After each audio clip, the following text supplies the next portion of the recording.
We are at the delightful market at Merton Abbey Mills in southwest London, and I'm passionately interested in promoting the very best of British food. I've been associated with farming since I was 3. I had my first chickens then. I'm now 73.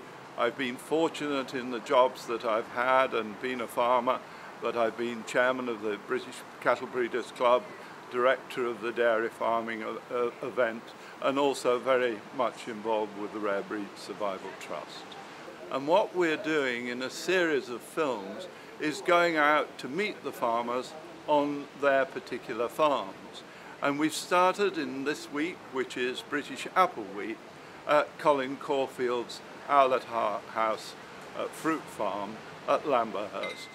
The name's supposed to come from the smugglers. Apparently the smugglers really used to hoot to each other, and so it was known as Owl House. Oh, that was their way of signalling that it was all clear. Now here we have Henry picking what I believe to be a wonderful crop of cocks. It is. It's one of the best we've had. Yeah. Cocks is particularly well suited to Tunbridge Wells sand. Yeah. And we still think Cox has got the best flavour. Yes. A lot of growers are going away from Cox now. They're going to things like Braeburn, but we're going to stick with Cox for the time being. That's good news. I have tasted quite a lot of apple juice of different makes and varieties, and I find yours stands out head and shoulders above the rest. And here I think we see one of the reasons. All these apples, as I understand it, are going into making juice. That's right. They're nice tree-ripened fruit. We've left them on the tree. It's now the end of September. They will be juiced within the next week or so, so they won't be stored for months and months on end. Oh, that's good. So they should make some really excellent juice. And what happens when the apples are picked?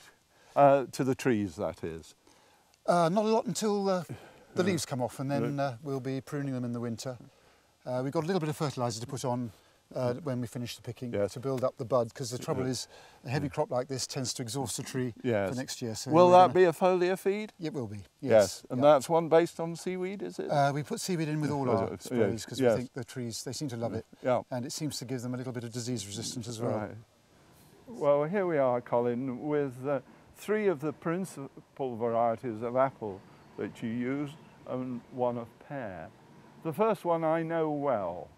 The Bramley, originating at Southwell in Nottinghamshire, found in a lady's garden, apple pies sold in Mr. Bramley's butcher's shop, and then propagated by the Merryweathers. You certainly know your history, Keith. Your apple history, anyway. Our next one is the Egremont Russet.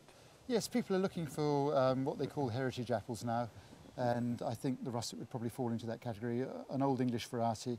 Went out of popularity about 20 years ago. It's come back in quite a lot now because it's so different to any of the other apples you can get.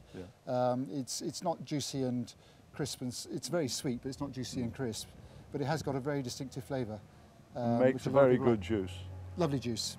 And that leads us to the next one, which is the Cox, and which you specialise in. It's still my favourite apple. Yes, it is mine, I must confess. It's a lovely apple. We planted it in the early 90s. And I still think it makes the best juice. Yes. It's got that lovely, certainly sweet, my favourite. Rich flavour. Yeah. And finally, we have a pear. Concord. It's a cross between Commies and Conference. It released about 15, 20 years ago, I suppose. It was going to be the saviour of the English pear industry, but it hasn't quite come as good as we'd hoped. It tends to mark very easily when it's hanging on the tree. Any buds or branches rubbing against it mark it. And that counts it out for the supermarkets. And it can be a difficult one to store, but the flavour is second to none. Well, it's probably very similar to Commies in the flavour. Well, now, Colin, this is where it all happens. This is the important bit. The important bit. The apples and pears come in here. If you'd take us through the processes, please. Yes, the fruit comes in the big wooden bins and they get upended on a machine that tips them into a washing tank. Where they get washed and sorted because they come out on an elevator out of the tank. And I notice how particular you are to take out all the apples, even with a slight blemish. Well, if you don't want to eat it, you wouldn't want to drink juice from it. That's my philosophy. And then they get mashed up in a mill, and they go into. We've got a 2-belt press It's like a huge closed mangle, and the pulp gets squashed between the two belts. The juice runs through the belts because they're woven and gets collected in a tray underneath the machine and pumped away. And the beauty of that machine is it extracts almost all the juice in the first minute after the fruit's been crushed. So there's very little oxidation. So we now heat the juice up to 85 degrees and then put it into a bottle. Then we've got the end product all ready to enjoy. Yes, and then it gets sealed in the bottle and stored and labelled at a later date. Thank you. That's really lovely. Is it? Yeah, that is just gorgeous. The interest is in the young parents' generation and very much in their children.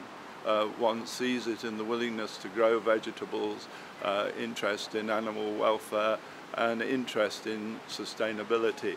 And we saw the sustainability both of the community and of the soil demonstrated very clearly at Colin's at Owlets Fruit Farm. I very much enjoy meeting the public and find that there is really a growing interest in high quality food. And over the last 20 years or so, the quality of which we have on offer is on a par with anywhere in the world.